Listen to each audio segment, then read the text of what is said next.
ग्रामविकास मंत्री जयकुमार गोरे यांच्यावर आरोप करणाऱ्या महिलेला सातारा पोलिसांनी खंडणीच्या प्रकरणामध्ये अटक केली। हे प्रकरण मिटवण्यासाठी 3 कोटी रुपयांच्या खंडणीची मागणी महिलेने केल्याची माहिती सूत्रांकडून मिळते। तर यापैकी 1 कोटी रुपयांची खंडणी स्वीकारताना तिला अटक करण्यात आल्याचं देखील पोलिसांनी सांगितलंय। सातारा स्थानिक गुन्हे शाखेने ही कारवाई केली। या प्रकरणाची वस्तुस्थिती तपासली पाहिजे अशी प्रतिक्रिया आमदार रोहित पवारांनी दिलेली आहे। 3 कोटी हा आकडा खूप मोठा आहे आणि 1 कोटी आकडा सुद्धा तिथं मोठा आहे। 1 कोटी रुपये दिले कशाला? मग त्या महिलेकडे काय होतं असं की त्यासाठी तुम्हाला पैसा द्यावा लागला? ते सुद्धा 1 कोटी रुपये आले कुठून असाही प्रश्न त्या ठिकाणी होतो। कोर्टामध्ये सुद्धा गोरे साहेब जे आहेत ते कोर्टातून बाहेर कसे निघू शकले? कारण का ती महिला आणि त्यांनी कुठेतरी एक करार त्या ठिकाणी केला होता की त्या महिलेला कोणी त्रास देणार नाही। मग तो करार त्यावेळेस करण्याची कारण काय? हायकोर्टमध्ये ज्या जज महिला होत्या त्यांनी त्या बाबतीत ताशिरे काय ओढले, या सगळ्या गोष्टींचा अभ्यास केला पाहिजे।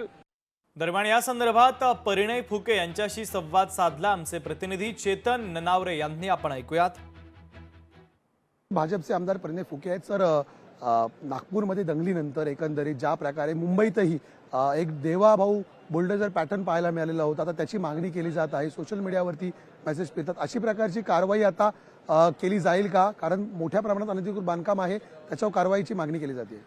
निश्चितच या महाराष्ट्रामध्ये जेही गैरप्रकार सुरू आहे, जेही कायदा सुव्यवस्था बिघडण्याचा प्रयत्न करतात आहे किंवा अतिक्रमण करतात आहे किंवा अनधिकृत बांधकाम करतात आहे, अधिकृत वस्त्या तयार होत आहे, तर निश्चितच महाराष्ट्राने 2014 पासून आपल्या महाराष्ट्राचे लाडके देवाभाऊंचा पॅटर्न बघितलेला आहे आणि आताही तो पॅटर्न तुम्हाला पुढे बघायला मिळणार आहे। तो आणखीन तीव्र पॅटर्न तुम्हाला बघायला मिळणार आहे। सर, एक जयकुमार गोरेंबद्दलचा प्रश्न होता।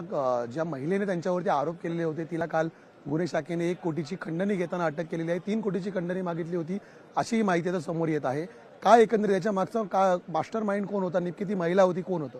बघा, ती जी महिला ज्यावेळेसपासून ती आरोप करते त्यावेळेसपासून आम्ही सांगत होतो की ती ब्लॅकमेलर आहे।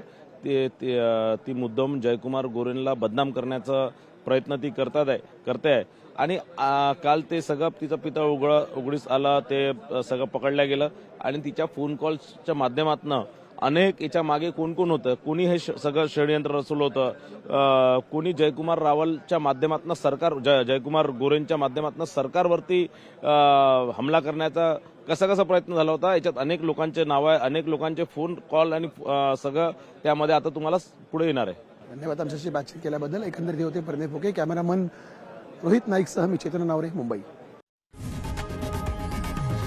लोकशाही मराठी ऐका, पहा, जागरूक रहा।